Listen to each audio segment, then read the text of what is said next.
Most people think that you develop strength through pain, intensity, and motivation. But strength is actually a skill. And like any skill, it doesn't develop in people who destroy themselves. It develops in people who apply it consistently as a skill. Most people want to get stronger, but they don't actually know what strength is. My name is Paul. I run Hounds of Health here in Wandsworth, and we're a strength and conditioning business helping busy professionals take charge of their health and start feeling like they're succeeding in their health. And ultimately, we're a school of strength. Most people come to us because they realize they don't feel as strong. Something's changed over the last few years in which they suddenly realize that they're not where they want to be. And they know they're missing one major element, and that is strength. And as we all know, strength becomes even more important as we age. And many of the clients that we work with are over the age of 30, many in their 40s, 50s, and 60s. And as we age, it becomes the key skill that we want to maintain. And it's certainly something that gets the loss of, accelerates rapidly as we age. Now, what is strength? What is it? I mean, most people say they want to be stronger, but they don't actually know how to explain it. They don't really know how to articulate it. But they really notice its absence. And I think it can be defined by its absence. I think as we age, we become acutely aware of the things we can't do, or we no longer do with any sense of ease. And I think when we boil down the reasons why things become more difficult is because we've lost strength. We're lacking in strength. So the best place to start is defining exactly what strength is. And for the everyday person who goes to work, who has a career that's sitting at the desk, strength isn't hugely relevant. You can be very high level in most jobs, being very weak. Being physically unable to get out of the chair shouldn't hold you back in your career.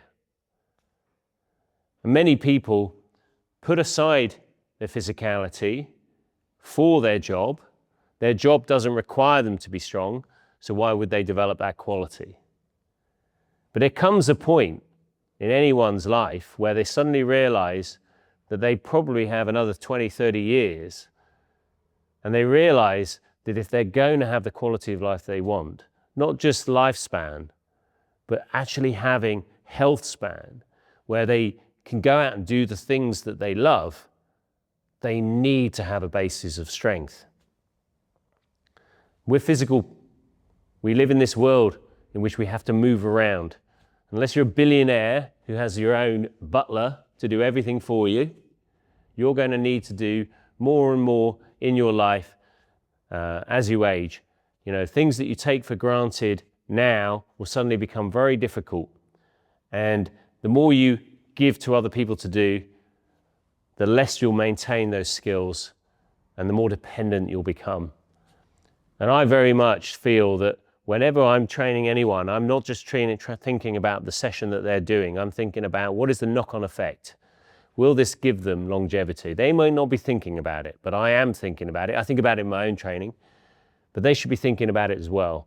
I'm training at 40 to be fit and healthy at 80. And when I'm 80, I don't want to just suddenly die at 81 feeling awful. I want to be able to live as long as possible with as high a function as possible. And a life where you spend 15 years unable to walk properly, unable to go and enjoy the countryside, unable to go out and have some independence, is really going to be missing out on so many opportunities. And when we retire at 65, 70, or whenever the government decide that we're able to, you don't want to just suddenly die, or you don't want to have a very low and poor quality of life. Because not only for many that they build their meaning around their job, but also if they cannot partake in holidays, they can't go and just do everyday tasks, they're going to find their retirement very difficult. But you're probably watching this and you might be in your 30s thinking, that's not affecting me. But let's develop strength as that keystone skill. So what is strength? Strength for me is the ability to exert force. It is the ability to exert yourself within the environment. For you to be independent, for you to be powerful, for you to be able to assert yourself not only against someone else, but also the objects that you might be encountering. And you can define exactly how strength is, applied in a more scientific way. But I don't want to go into that. I'm not a sports scientist. I'm not a physicist. I have a rudimentary understanding of all those things. But for me, one of the reasons people don't develop the skill of strength, is because they don't really know what it is, and they don't really know whether or not they're doing it right, and they're worried they're going to injure themselves. So what I wanted to do is go through a couple of principles that are going to keep you safe as you start to learn how to lift weights or use your body weight.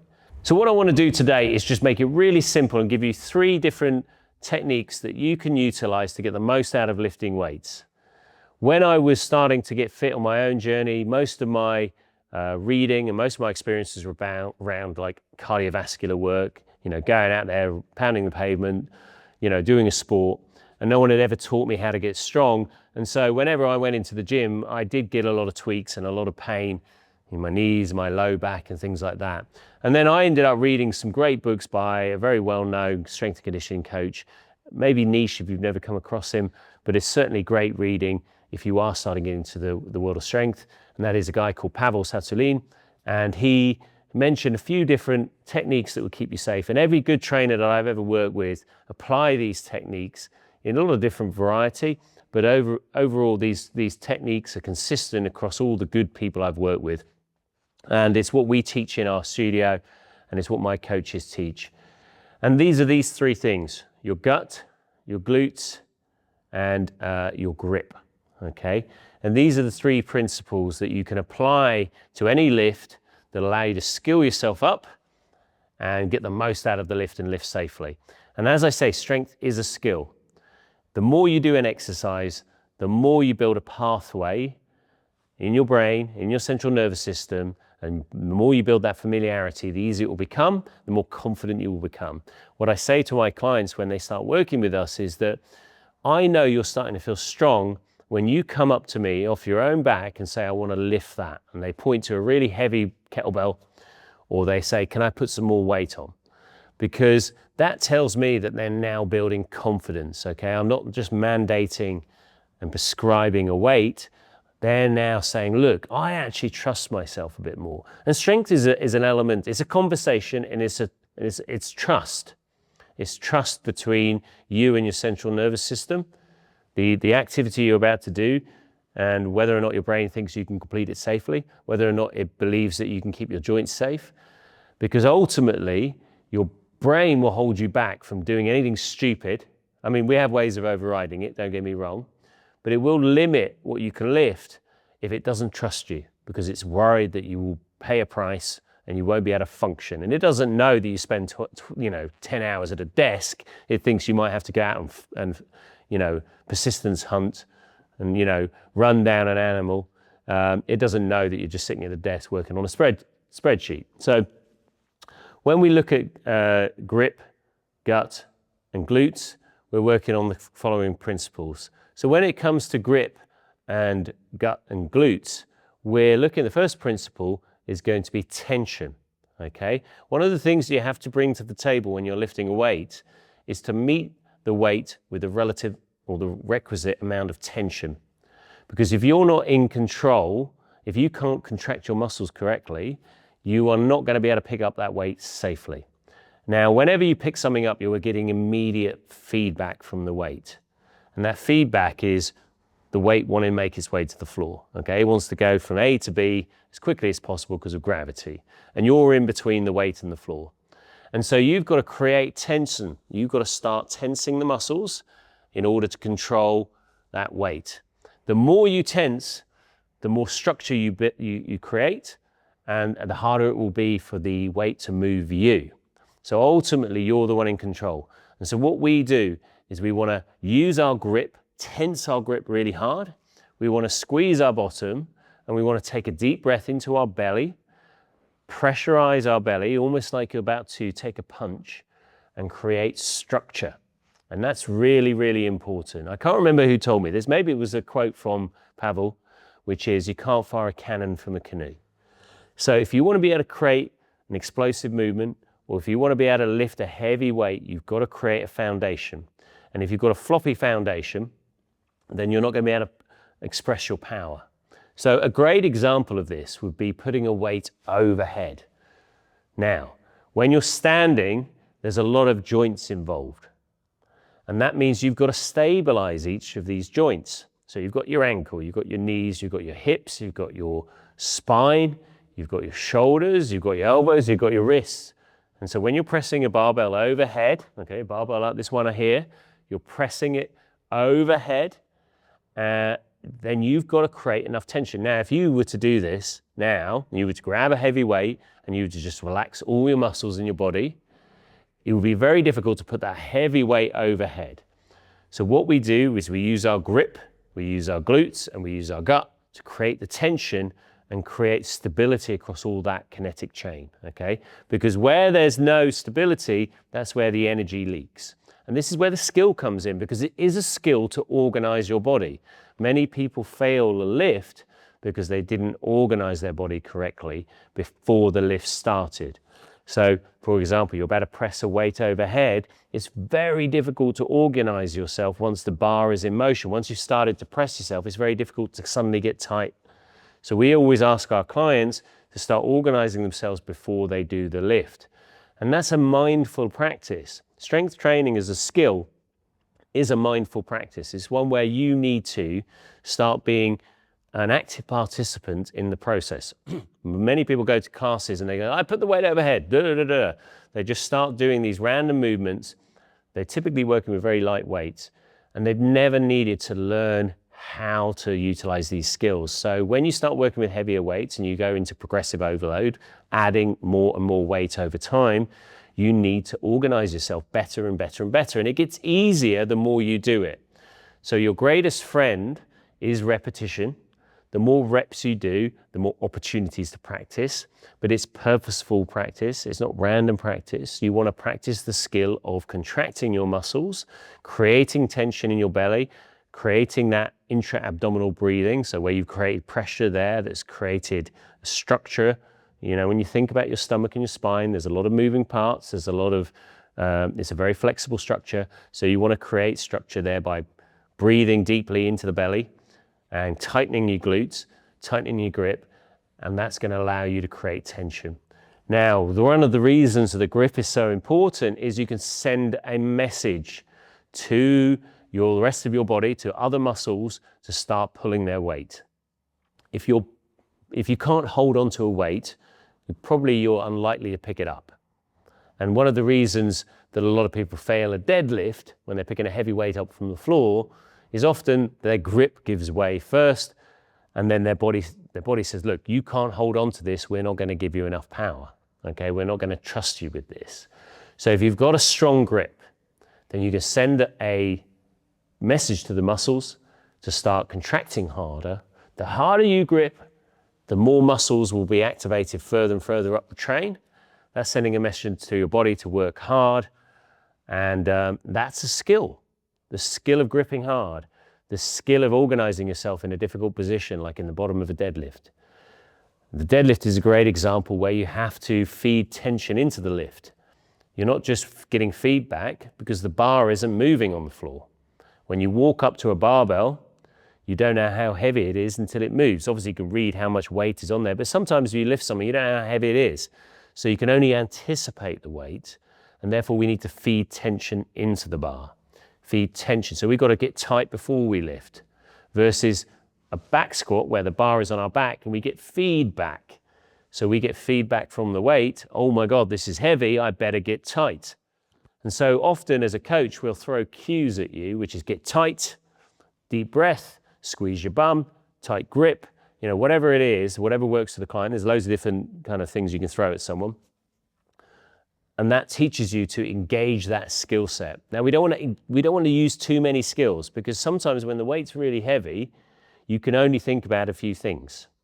So grip, gut, glute, the 3 Gs is very easy to remember, okay? Now, squeezing your bottom also protects the low back in the overhead press, for example. So it's a very, very beneficial skill to have, okay?